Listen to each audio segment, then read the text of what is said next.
The autumn wind of 1944 carried more than fallen leaves through the streets of Berchtal, a small German town nestled between rolling hills and dense forests. It carried whispers, rumors, and the unmistakable scent of fear that had been building for months as the war drew closer to German soil. Greta Hoffmann stood at her kitchen window, watching the last of the morning mist rise from the cobblestone streets. At 32, she had already buried her husband Klaus on the Eastern Front, and now she faced the approaching war alone with her 8-year-old daughter, Anna. The letter from her sister in Aachen still trembled in her hands. Its words burned into her memory. The Americans are different from what we were told, the ones with the eagle patches on their shoulders. They fight like demons and show no mercy. The sound of approaching footsteps on the street below made Greta step back from the window. Her neighbor, Frau Weber, hurried past with her head down, clutching a small suitcase. More families were leaving each day, heading deeper into Germany, away from the advancing Allied forces. But Greta had nowhere to go. This house, this town, was all she and Anna had left. "Mama, why does everyone look so scared?" Anna asked from the kitchen table, where she sat with her schoolbook spread before her. Schools had been closed for weeks, but Greta insisted on continuing her daughter's education. Normal routines helped keep the terror at bay. "People are just worried about the war, little one," Greta replied, forcing a smile as she turned from the window. "But we're strong, remember? Hoffmans don't run from trouble." Anna nodded solemnly, her blonde braids catching the pale morning light. She had grown up too fast in recent years, learning to recognize the sound of different aircraft engines and knowing which cellar offered the best protection during air raids. No child should have such knowledge, Greta thought, but the world had gone mad. A sharp knock at the door made both mother and daughter freeze. Greta's heart hammered as she approached the entrance, knowing that unexpected visitors rarely brought good news these days. She opened the door to find Herr Miller, the town's postal clerk, standing on her doorstep with his face pale and drawn. "Frau Hoffmann," he said in a low voice, glancing nervously up and down the street. "The mayor wants all women to gather in the town square at noon. There's news from the Western Front." Greta felt her stomach drop. "What kind of news?" Muller shook his head. "Nothing good, I'm afraid. The Americans have broken through our lines near the Siegfried fortifications. They're moving fast, faster than anyone expected." He paused, lowering his voice even further. "They say it's the paratroopers, the ones who jumped into Normandy and Holland. They call themselves Screaming Eagles." The name sent a chill through Greta's bones. She had heard stories about American paratroopers, elite soldiers who dropped from the sky behind enemy lines and fought with a ferocity that had become legendary. Nazi propaganda had painted them as ruthless killers who showed no quarter to German civilians. But Greta wondered how much of that was truth and how much was fear-mongering. "How long do we have?" she asked quietly. "Days, maybe a week if we're lucky," Muller replied. "The mayor is organizing the town's defense, but—" He trailed off, and Greta understood his meaning. What defense could a small town offer against battle-hardened paratroopers? After Muller left, Greta sat Anna down at the kitchen table and explained the situation as gently as she could. Her daughter listened with the serious expression of someone far older than her years. "Will the Americans hurt us, Mama?" Anna asked. Greta considered lying, offering false comfort, but she had always been honest with her daughter. "I don't know, Anna. Some people say they will, but others say they're not as bad as we've been told. What I do know is that we'll face whatever comes together, and we'll be smart and careful." At noon, Greta joined the crowd of women, children, and elderly men gathering in the town square. Mayor Kaufmann stood on the steps of the town hall, his usually proud bearing diminished by the weight of responsibility. His son had died at Stalingrad, and his older brother had never returned from France. Like so many German towns, Berchtal had paid a heavy price for the war. "Citizens," the mayor began, his voice carrying across the square despite its tremor. "I won't lie to you about our situation. American forces have advanced much faster than our military anticipated. Intelligence reports indicate that the 101st Airborne Division is leading the advance in our sector." A murmur of fear rippled through the crowd. Everyone had heard stories about the 101st Airborne. The Screaming Eagles, who had earned their reputation through daring operations across occupied Europe. They were said to be America's elite, soldiers chosen for their courage and fighting ability. "What does that mean for us?" called out Frau Zimmermann, whose husband had been taken prisoner in Italy. Mayor Kaufmann's face was grave. "It means we must prepare for occupation. I've been in contact with other towns that have fallen to American forces. The reports are mixed. Some communities have been treated fairly. Others have faced harsh retribution for resistance activities." Greta listened as the mayor outlined plans for hiding valuables, protecting food stores, and organizing safe houses for any German soldiers who might need to escape through the town. But her mind kept returning to one question. What would happen to the women and children when the Americans arrived? That evening, as Greta tucked Anna into bed, her daughter asked the question that had been haunting both of them all day. "Mama, what are Screaming Eagles really like?" Greta sat on the edge of the bed and smoothed Anna's hair. "I don't know, sweetheart, but I promise you this. No matter what they're like, we'll stay together, and we'll survive. We're stronger than we think." But as Greta lay awake that night, listening to the distant rumble of artillery drawing ever closer, she wondered if she had just made a promise she couldn't keep. Over the following days, the town transformed into a nervous fortress. Women buried family heirlooms in their gardens and cellars. Shop owners hid their best goods behind false walls. Children were taught to stay close to home and never talk to strangers in uniform. The few remaining men, mostly those too old or injured to serve in the Wehrmacht, organized watches and patrol schedules that everyone knew would be useless against elite American forces. Greta found herself drawn into a circle of women who met each evening in the back room of the baker's shop. They shared information, rumors, and fears while planning for various scenarios that might unfold when the Americans arrived. "My cousin in Düren says the Americans separated the men from the women when they took the town," reported Frau Steiner, a widow whose 3 sons had all died in the war. "They questioned everyone about Nazi Party membership and weapons caches." "What happened to those they found?" asked another woman. Frau Steiner's face darkened. "Some were taken away. Others were made to clean up bomb damage and bury the dead. But she said the American officers were fair mostly. They didn't allow looting or other things." The other things went unspoken, but were understood by all. Stories of what invading armies did to conquered populations had circulated throughout Germany, fed by both propaganda and genuine reports from the Eastern Front. Elena Richter, a teacher whose husband had been missing since the Battle of the Bulge, spoke up from the corner of the room. "I heard something different from my brother-in-law in Cologne. He said when the Americans came, they brought medical supplies and food for the civilians. Said they had doctors who treated German wounded alongside their own." "Propaganda," scoffed Frau Weber, though her voice lacked conviction. "Maybe," Elena replied. "Or maybe the truth is more complicated than what either side tells us." Greta listened to these conversations with growing unease. The uncertainty was almost worse than knowing what to expect. At least with knowledge came the possibility of preparation. The unknown simply bred fear. On the 5th day after Mayor Kaufmann's announcement, the first refugees began arriving from towns closer to the front.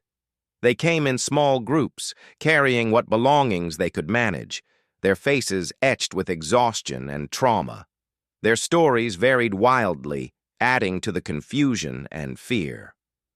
An elderly farmer named Heinrich spoke of American tanks rolling through his village without firing a shot, their crews handing out chocolate to children.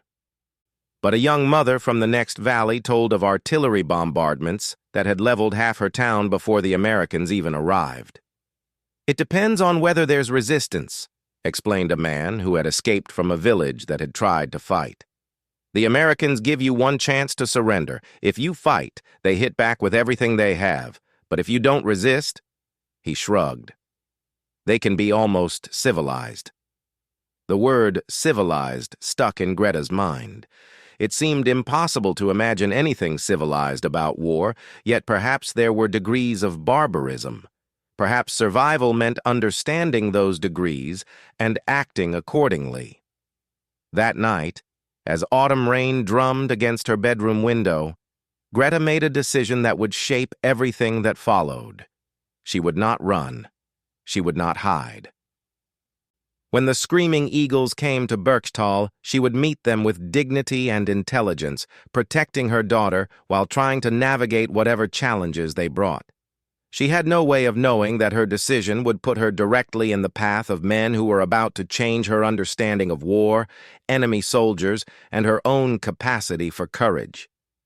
The sound that woke the town on that gray October morning was unlike anything most residents had ever heard. It started as a low rumble like distant thunder, but it grew steadily louder and more complex. To the east, barely visible through the morning fog, dark shapes moved across the hills with mechanical precision. Greta stood at her window, Anna pressed against her side, watching as the rumble resolved into the unmistakable sound of tracked vehicles, tanks. Armored personnel carriers and trucks created a steel river flowing toward Berchtal. But it was the sight that froze her blood. Hundreds of soldiers moving alongside the vehicles, their weapons ready, their movements coordinated with the precision of a hunting pack. Even from a distance, she could see the distinctive patches on their shoulders, the eagle head that marked them as members of the 101st Airborne Division. The screaming eagles had arrived. "Mama," Anna whispered, "they look so scary." Greta pulled her daughter closer, watching as the American force deployed with military efficiency around the town's perimeter. These were not the war-weary, demoralized soldiers that German propaganda had promised would eventually reach German soil. These men moved with confidence, purpose, and the kind of professional competence that came only from victory after victory. A white flag appeared at the town hall, and Mayor Kaufman walked slowly toward the advancing Americans. Greta held her breath as she watched the small figure of their mayor approach what looked like an entire army. The negotiations, if they could be called that, lasted less than 10 minutes. When Mayor Kaufman walked back toward the town, his shoulders were slumped in defeat. The Americans had accepted the town's surrender, but Greta suspected the terms had not been open to discussion. Within an hour, American soldiers were patrolling the streets of Berchtal. They moved in pairs, their weapons at the ready, their eyes constantly scanning for threats. But what struck Greta most was their youth. Many looked barely older than boys, though they carried themselves with the confidence of seasoned warriors. The first soldiers to reach her street were led by a sergeant who couldn't have been more than 25. He had the lean build and alert eyes of someone who had survived months of combat, but when he saw Greta and Anna watching from their window, he touched the brim of his helmet in a gesture that was almost polite. "Interesting," Greta murmured to herself. The gesture was so unexpected, so contrary to everything she had been told to expect, that it left her momentarily confused. The real test, she knew, would come when the Americans began their house-to-house searches. Every German civilian had been warned to expect interrogations, confiscations, and worse. But as Greta watched the soldiers methodically work their way down the street, she noticed something else unexpected. They were knocking on doors, actually knocking and waiting for responses, rather than simply kicking them in. When the knock came at her own door, Greta took a deep breath, squeezed Anna's hand, and went to meet her fate. Whatever the screaming eagles brought to her town, she would face it with her head held high. She had no idea that the young sergeant standing on her doorstep was about to challenge every assumption she had made about American soldiers, about enemies, and about the nature of war itself. The young sergeant standing at Greta's door was not what she had expected. He was tall and lean, with dark hair visible beneath his helmet and brown eyes that seemed to take in everything at once. His uniform was dusty and worn from weeks of combat, but his equipment was meticulously maintained.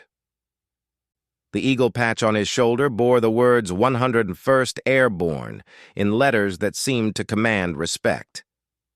"Ma'am," he said in heavily accented German, removing his helmet and holding it under his arm. "I'm Sergeant Michael O'Brien, United States Army. We need to search your house as part of our security sweep. May we come in?" The politeness of his request caught Greta completely off guard. She had expected demands, not requests. She had expected to be pushed aside while soldiers ransacked her home, not asked for permission to enter. She stammered, then found her voice. "Yes, of course. Please come in." Sergeant O'Brien entered, followed by a younger soldier who looked barely 18. This second soldier had sandy hair and nervous eyes that darted around the room constantly. His name tag read Thompson, and unlike his sergeant, he seemed uncomfortable with the situation. "This is Private Thompson," O'Brien explained, switching to English but speaking slowly so Greta could follow. "We're looking for weapons, military equipment, or German soldiers who might be hiding. If you cooperate, this will be quick, and we'll be out of your way." Anna clung to her mother's skirt, staring up at the American soldiers with wide eyes. Thompson noticed her and smiled awkwardly, reaching into his pocket to pull out a small piece of chocolate wrapped in brown paper. "For the little girl," he said in broken German, offering the candy to Anna. Greta hesitated.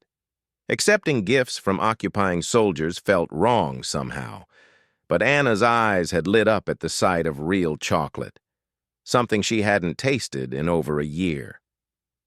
Before Greta could decide, Anna had taken the chocolate and was already unwrapping it. "Thank you," Greta said quietly to Thompson, who smiled and nodded. "My sister back home is about her age," he explained. "Kids shouldn't have to go through wars." While Thompson engaged Anna in halting conversation, mixing English and German words, Sergeant O'Brien conducted his search. He was thorough but respectful, checking closets and under furniture without destroying anything. When he examined Klaus's old desk, he found the photograph of Greta's husband in his Wehrmacht uniform. O'Brien studied the photograph for a long moment, and Greta tensed, waiting for accusations or anger. Instead, the sergeant simply placed it back where he had found it. "Your husband?" he asked gently. "Yes," Greta replied. "He died at Stalingrad." O'Brien nodded slowly. "I'm sorry for your loss. War is hard on everyone." The simple humanity of his response brought unexpected tears to Greta's eyes. She had prepared herself for hatred, for blame, for retribution. She had not prepared herself for sympathy from an enemy soldier. "You have no other men living here?" O'Brien continued, returning to his duties. "No soldiers staying here or hiding?" "No," Greta answered honestly. "Just Anna and myself." The search continued through the house, but O'Brien's respectful manner had transformed what Greta expected to be a violation into something more like an awkward social visit. When they finished, O'Brien gathered his equipment and prepared to leave. "Ma'am," he said formally, "you should know that a curfew is in effect. No one is allowed on the streets after sunset without special permission. Food distribution will be organized through the town hall. If you have any problems with soldiers bothering you or your daughter, you report it immediately to the military police. Is that understood?" Greta nodded, struck again by the organized, civilized nature of the occupation. This was not the chaos and brutality she had been led to expect. One more thing, O'Brien added, his voice becoming less formal. Some of my men haven't seen home in over a year. They've been through a lot of fighting. Most are good soldiers who follow orders, but, well, it's best to be careful. Keep your doors locked and don't go out alone at night. It was a warning, but it was also protection. Greta realized that this sergeant was trying to keep her and Anna safe, not threatening them. After the Americans left, Greta sat at her kitchen table trying to process what had just happened. Everything she had been told about American soldiers, everything the propaganda had promised about their brutality and hatred of Germans, had been contradicted by 20 minutes in her own home. Anna, meanwhile, was savoring her chocolate with the kind of intense concentration that only children could manage. "Mama," she said between small bites, "the young soldier said he has a sister like me. Do you think she's scared too?" Greta looked at her daughter, struck by the simplicity of the observation. Children saw what adults often missed, that soldiers were people too, with families and fears and reasons to want to survive the war. "I imagine she is, sweetheart," Greta replied. "I imagine everyone is scared during a war." Over the following days, Birchtal settled into an uneasy routine under American occupation. The 101st Airborne had established their command post in the school building, while companies of soldiers were billeted throughout the town. The Americans had brought their own supplies, so there was no immediate competition for food, but they also enforced strict rules about movement and gatherings. Greta found herself watching the soldiers with growing fascination. They were so young, most of them, yet they carried themselves with the confidence of veterans.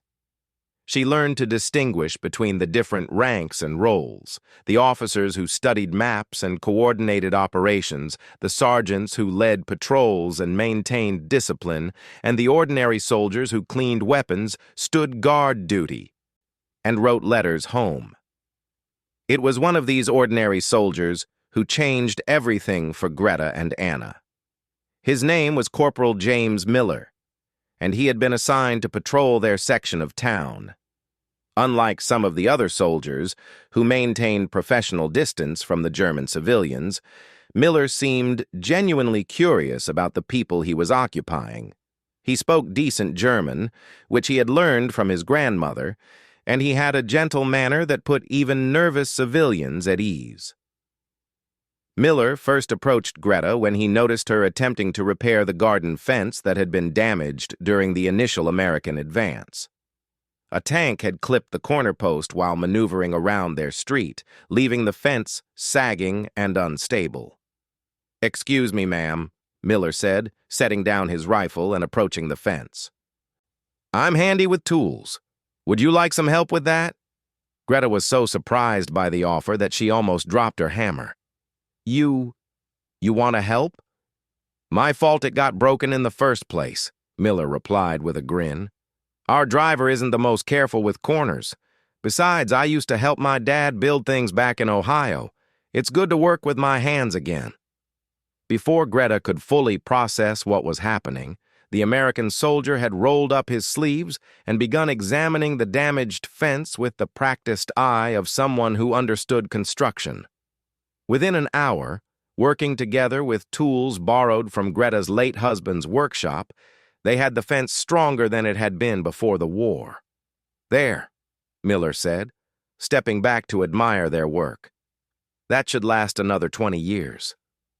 Anna, who had been watching the entire process with fascination, finally found the courage to approach the friendly soldier. "Why are you helping us?" she asked in the direct way that only children could manage. Miller knelt down to Anna's eye level, his expression serious. "Because your mama seems like a nice lady who's been through a lot. And because my little sister back home would want someone to help her mama if she needed it." "What's your sister's name?" Anna asked. "Sarah," Miller replied, pulling a worn photograph from his wallet. "She's 7 years old, just about your age. She likes to read books and collect butterflies." Anna studied the photograph with intense concentration. She looks nice. Does she miss you? Miller's voice became softer. I hope so. I miss her a lot. Greta watched this exchange with a growing sense of unreality. Here was an enemy soldier, one of the feared Screaming Eagles, kneeling in her garden and sharing photographs of his family with her daughter. The cognitive dissonance was almost overwhelming. That evening, as Greta prepared dinner in her small kitchen, she heard singing coming from the American camp.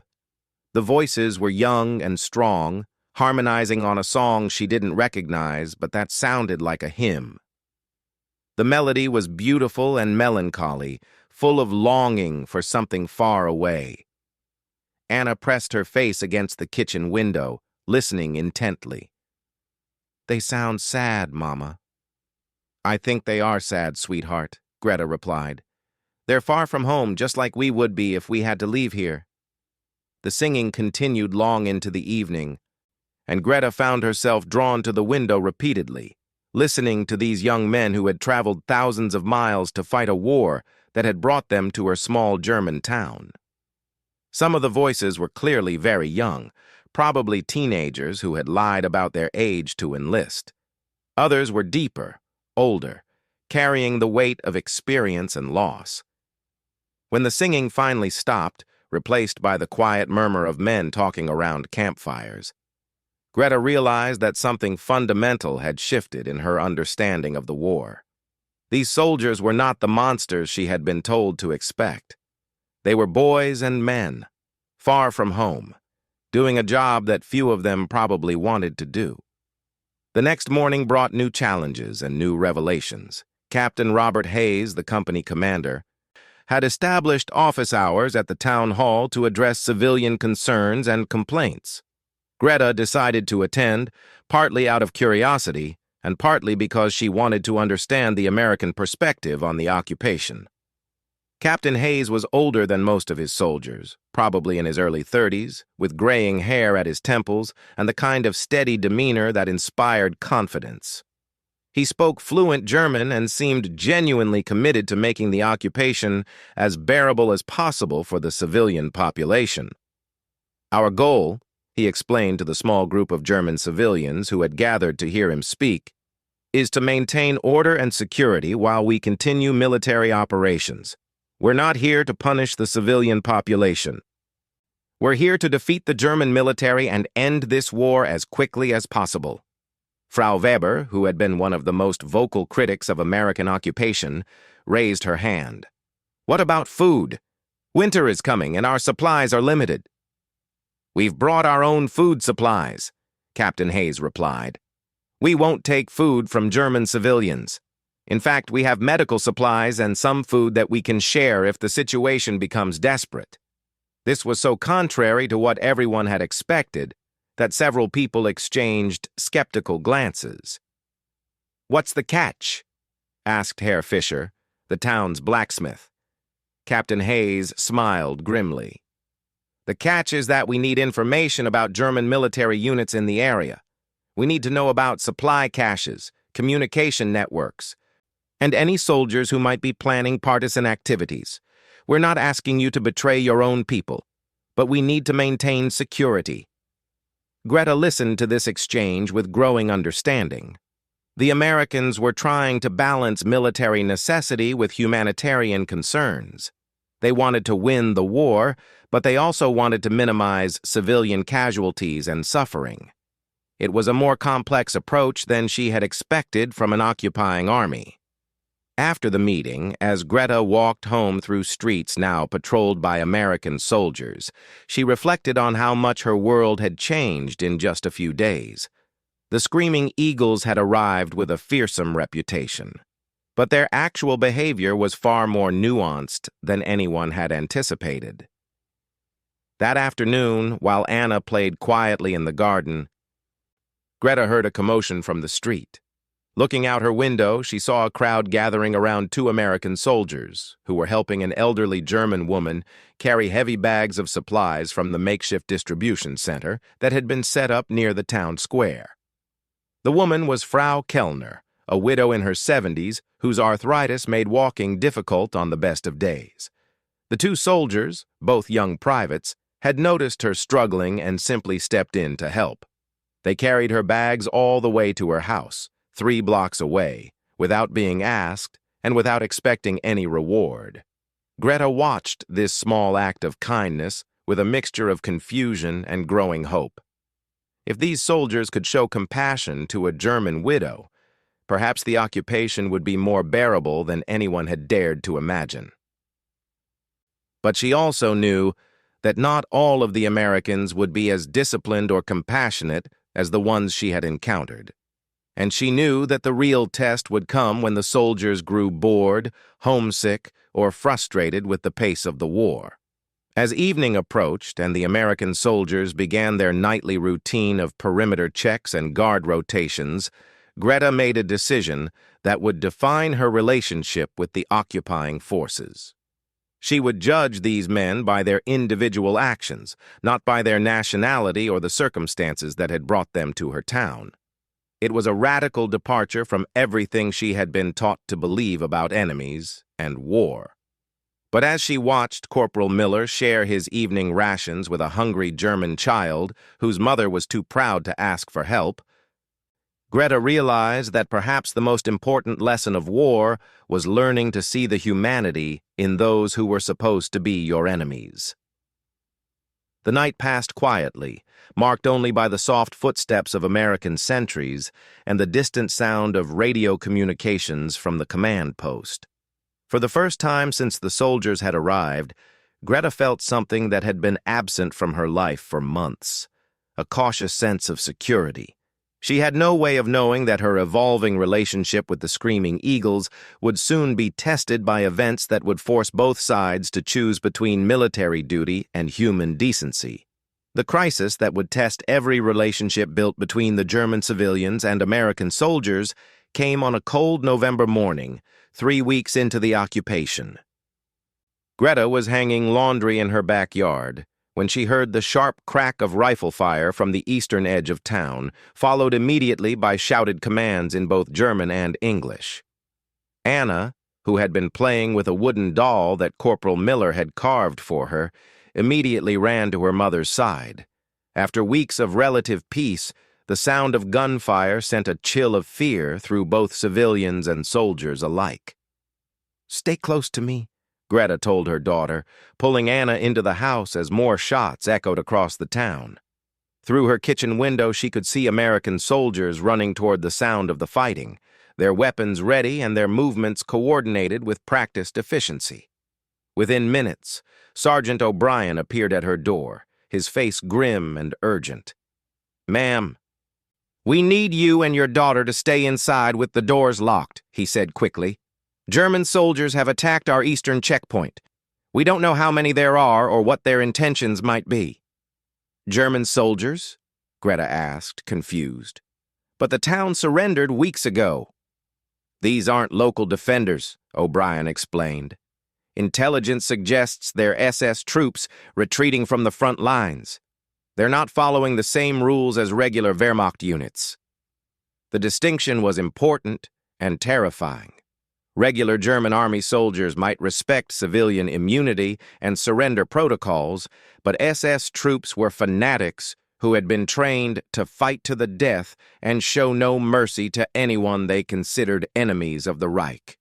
As O'Brien hurried away to rejoin his unit, Greta bolted her door and pulled Anna away from the windows. The sound of gunfire was growing more intense, punctuated by the distinctive whine of bullets ricocheting off stone buildings.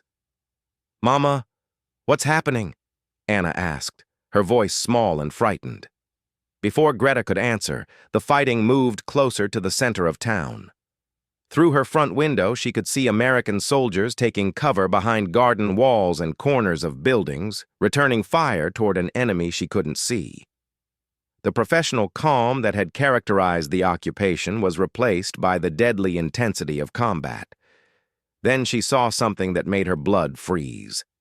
3 German soldiers in SS uniforms were moving through the back gardens of the houses across the street, clearly trying to flank the American positions.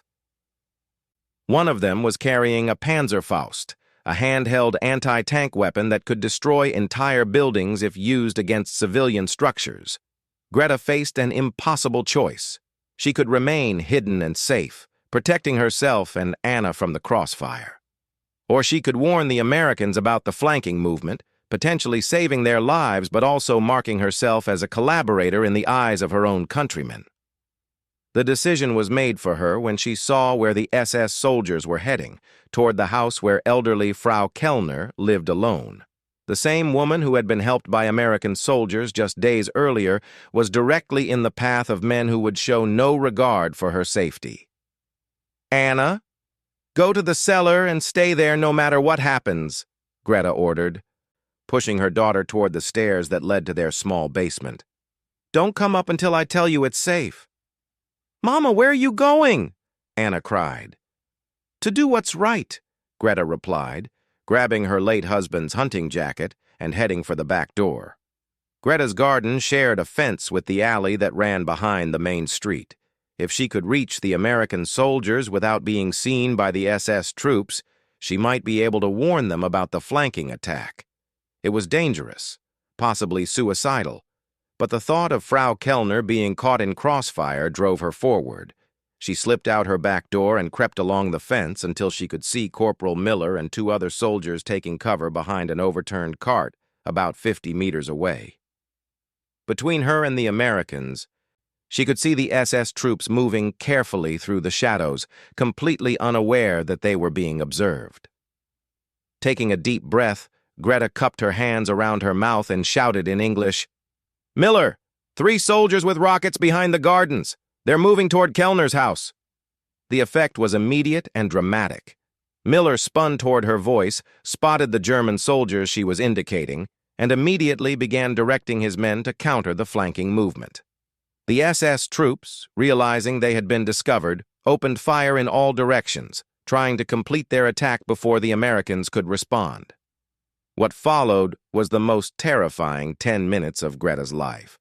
Bullets flew over her head as she pressed herself against the ground, while American and German soldiers engaged in close-quarters combat just meters away. She heard the distinctive crack of American rifles, the sharper report of German weapons, and the shouted commands of men fighting for their lives. When the shooting finally stopped, the silence was almost as frightening as the battle had been. Greta raised her head cautiously and saw Corporal Miller approaching her position, his rifle still ready but his expression relieved. "Ma'am, are you hurt?" he asked, kneeling beside her. "I'm fine," Greta replied, though she was shaking from adrenaline and fear. "What about the SS soldiers?" "2 dead, 1 captured," Miller reported grimly. "They were carrying enough explosives to level half the block. If they had reached their target—" He trailed off, but Greta understood. The flanking attack could have killed dozens of civilians and soldiers alike. "Why did you warn us?" Miller asked quietly. "Those were your own countrymen." Greta looked toward Frau Kellner's house, where she could see the elderly woman peering out fearfully from behind her curtains. "No," she said firmly. "My countrymen are the people of this town. Those soldiers would have killed anyone in their way, German or American." The aftermath of the skirmish marked a turning point in the relationship between the 101st Airborne and the civilians of Berchtal. Word of Greta's warning spread quickly through both communities, creating a new level of trust and cooperation that had been absent during the first weeks of occupation. Captain Hayes personally thanked Greta for her actions, and when several other German civilians came forward with information about hidden weapon caches and possible partisan hideouts, it became clear that the town was choosing cooperation over resistance. But the most significant change was in how the American soldiers viewed their civilian neighbors. No longer were the Germans simply potential threats to be monitored and controlled. They had become, in many cases, allies in maintaining peace and security. This shift was most visible in the relationship between the soldiers and the town's children. What had begun as cautious exchanges of chocolate and small gifts evolved into something approaching friendship. American soldiers taught German children American songs and games, while the children helped the soldiers practice their German and understand local customs. Anna became something of a bridge between the two communities. Her innocent friendship with Corporal Miller and several other soldiers helped break down barriers that might have persisted for months. She translated conversations, delivered messages, and gradually helped both sides see each other as individuals rather than enemies. Miller, in particular, seemed to find comfort in his relationship with Anna and Greta. Far from home and family, he had discovered a surrogate family in the German widow and her daughter. He helped with household repairs, shared his rations when food was scarce, and told Anna stories about America that fired her imagination. "Is it really true that American children go to school for free?" Anna asked one evening as Miller helped her with an arithmetic lesson. "Absolutely true," Miller replied, smiling at her wonder. "And when the war is over, maybe you can visit America and see for yourself." "Could Mama come too?" Anna asked. Miller glanced at Greta, who was mending clothes nearby. "I think your mama would love America. We have lots of farms and small towns just like this one." These casual conversations about the future represented a profound shift in thinking. Instead of viewing the occupation as a temporary military necessity, both sides were beginning to imagine a post-war world where former enemies might become friends, even family. The change wasn't universal, of course. Some German civilians remained resentful of the occupation, and some American soldiers maintained their professional distance. But for many, the daily interactions of shared humanity had overcome the artificial divisions of nationality and war. As winter deepened, the practical cooperation between civilians and soldiers became even more important. When a severe snowstorm damaged several roofs in the town, American soldiers worked alongside German civilians to make repairs. When an outbreak of flu threatened the American camp, German women who had nursing experience volunteered to help care for the sick soldiers. Greta found herself serving as an unofficial liaison between the two communities. Her warning about the SS attack had earned her the trust of the American commanders, while her consistent protection of civilian interests had maintained her standing with the German townspeople. "You've become quite the diplomat," Captain Hayes observed one day as Greta helped resolve a dispute about food distribution. "Have you ever considered a career in international relations?" Greta laughed at the suggestion. "I'm just a widow trying to take care of her daughter and her neighbors, but I've learned that most problems can be solved when people talk to each other honestly." This simple wisdom had guided her actions throughout the occupation.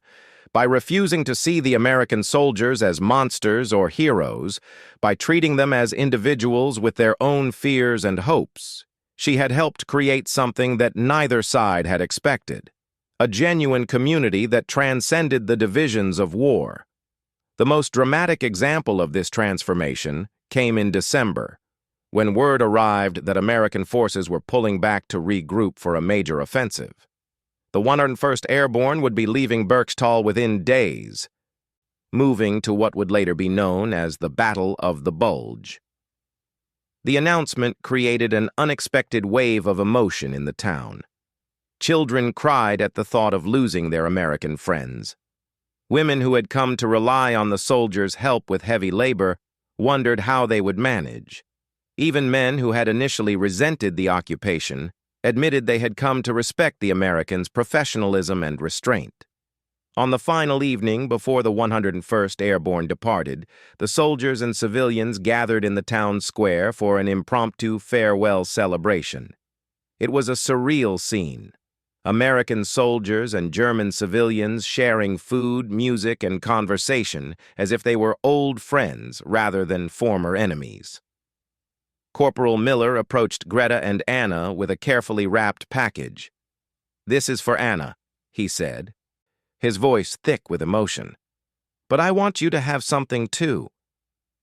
Inside the package was a beautiful wooden jewelry box that Miller had carved during his spare time, along with a photograph of himself with Anna and Greta. On the back of the photograph, he had written, "To my German family, with love and hope for the future."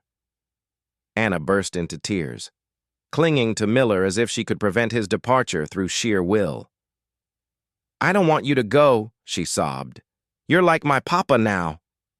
Miller knelt down and hugged her tightly. "I have to go, sweetheart. But I promise you this. When this war is over, I'm coming back to visit. And maybe someday, you and your mama can come visit me in Ohio." "Do you promise?" Anna asked. "I promise," Miller replied solemnly. As the American soldiers prepared to leave the next morning, they were seen off not by hostile civilians eager for their departure, but by friends who genuinely regretted their leaving. Children waved small American flags that had been improvised from scraps of cloth. Women packed food for the soldiers' journey. Men shook hands and exchanged addresses, planning to maintain correspondence after the war. Greta stood at her garden gate, watching the convoy of vehicles disappear into the morning mist. Anna held her hand tightly, tears streaming down her face as she waved goodbye to the soldiers who had become such an important part of her young life. "Will we really see them again, Mama?" Anna asked. Greta looked down at her daughter, thinking about everything that had changed since that terrifying morning when the screaming eagles had first appeared on the horizon. She thought about fear transformed into friendship, enemies who had become family, and the unexpected ways that human connection could transcend the artificial boundaries of war. "I believe we will, sweetheart," she said, waving as the last vehicle disappeared from view. Good people find their way back to each other, no matter how far apart the world pulls them. Years later, when historians would write about the occupation of small German towns during World War II, they would focus on military strategy, political objectives, and statistical outcomes. They would largely miss the human story of how a group of young American soldiers and a community of German civilians discovered that their shared humanity was stronger than the hatred that had brought them together. But in the memory of a small girl who grew up to become a bridge between two cultures, and in the heart of a German widow who learned that enemies could become family, that human story lived on. It lived on in the letters that crossed the Atlantic for decades, in the reunion visits that followed the war, and in the simple truth that courage and compassion could flourish even in the midst of humanity's darkest hours. The Screaming Eagles had come to Berchtal as conquerors, but they left as friends.